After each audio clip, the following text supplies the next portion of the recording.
हिंद, जय भारत।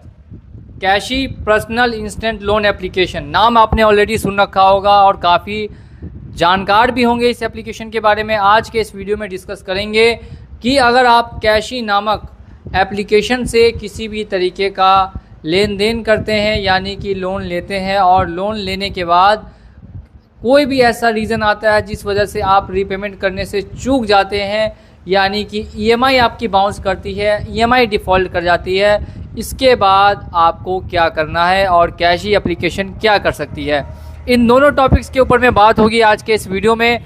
तो make sure कर लीजिए कि चैनल पे अगर आप नए हैं तो सब्सक्राइब करके इस वीडियो को पूरा लास्ट तक ज़रूर वॉच करेंगे। ये वीडियो काफ़ी इंपॉर्टेंट हो सकती है। आप लोगों को मैं बता दूं, यही है कैशी लोन एंड क्रेडिट लाइन, जो प्ले स्टोर पर उपलब्ध है 4.5 स्टार की रेटिंग के साथ और लगभग 10 मिलियन यानी कि 1 करोड़ से भी ज़्यादा डाउनलोड्स हैं और लाखों यूज़र्स अभी इसको यूज़ कर रहे हैं। कैशी से लोन लेने के बाद अगर आप लोन को डिफ़ॉल्ट करते हैं तो कितना समय आपको कैशी एप्लीकेशन से मिल सकता है अगर आप उनसे टाइम लेना चाहते हैं। तो काफ़ी लोगों के मन में ये सवाल हमेशा से होता है। आपको एक जेन्युइनली मेल करना होगा रीज़न के साथ और डॉक्यूमेंट के साथ कि मेडिकल प्रॉब्लम है या जॉबलेस हो चुके हैं या किस कारण की वजह से आप उनका पेमेंट होल्ड कर रहे हैं। आपको 2 महीनों तक का समय मिल सकता है यहाँ पर अगर आप पेमेंट होल्ड करना चाहते हैं या पेमेंट नहीं दे सकते। इस बीच में आपका ईएमआई जो है ईसीएस वो बाउंस होगा, लेकिन हरेसमेंट जो होता है यानी कि कॉल्स वगैरह या मैसेजेस वगैरह वो आना बंद हो जाएगी।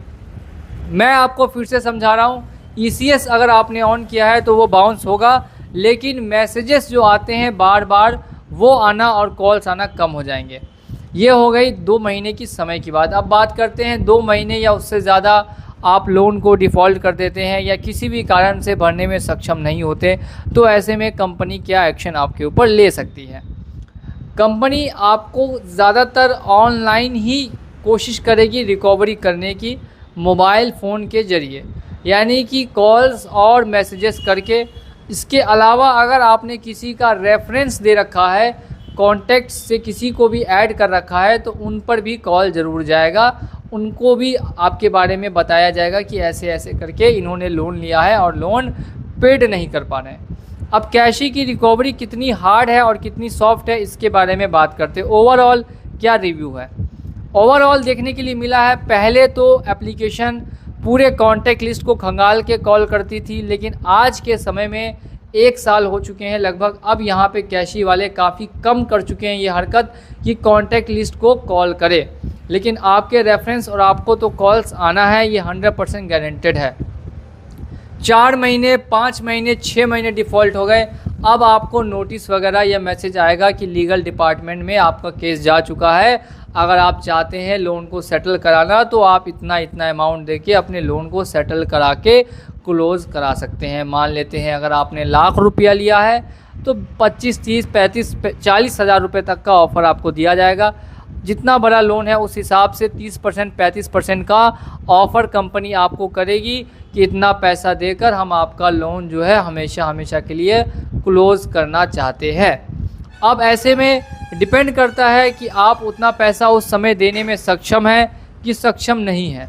अब इसके बाद की अगर बात करें, क्या ईसीएस बाउंस का चार्ज आपके ऊपर लग सकता है, क्योंकि काफ़ी लोगों ने ऑटो डेबिट ऑन कर रखा होता है और उनके मन में हमेशा सवाल उठता है कि क्या हमारे ऊपर ईसीएस बाउंस का कोई चार्ज लगा सकता है कि नहीं लगा सकता।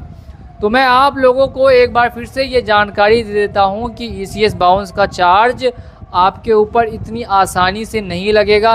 अगर आप जेन्युइन डिफ़ॉल्टर हैं, यानी कि आप इंटेंशनल डिफ़ॉल्ट, जानबूझ के डिफ़ॉल्ट नहीं कर रहे हैं, कोई आपके पास वैध कारण है, तो आपके ऊपर कोई चार्ज नहीं लग रहा।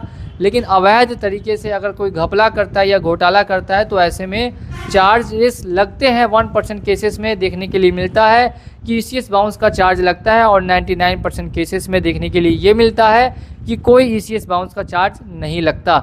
लेकिन रिकवरी का प्रोसेस इनका अब कहाँ तक पहुँचा, क्या रिकवरी एजेंट्स तक आ सकते हैं, रिकवरी एजेंट्स घर आ सकते हैं?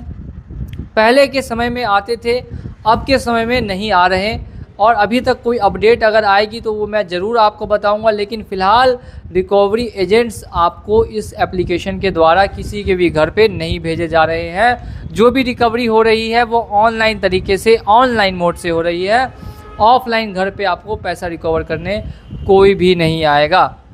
अब ऐसे में आपको क्या करना चाहिए, तो आप दो काम कर सकते हैं। पहला तो समय ले लीजिए, और दूसरा कॉल्स और मैसेजेस को कुछ समय के लिए इग्नोर करके और उसके बाद लोन का रीपेमेंट या फिर सेटलमेंट करा सकते हैं। या और अदर किसी तरीके से आपको जानकारी चाहिए या और कुछ जानना चाहते हैं तो इसके लिए ऊपर में दिए गए व्हाट्सअप नंबर पे आप हमसे संपर्क भी कर सकते हैं। लीगल नोटिस अगर आता है, आर्बिट्रेशन का नोटिस आता है, तो वो आप उस नंबर पे भेजेंगे तो मैं आपको चेक करके और जानकारी भी दे पाऊँगा।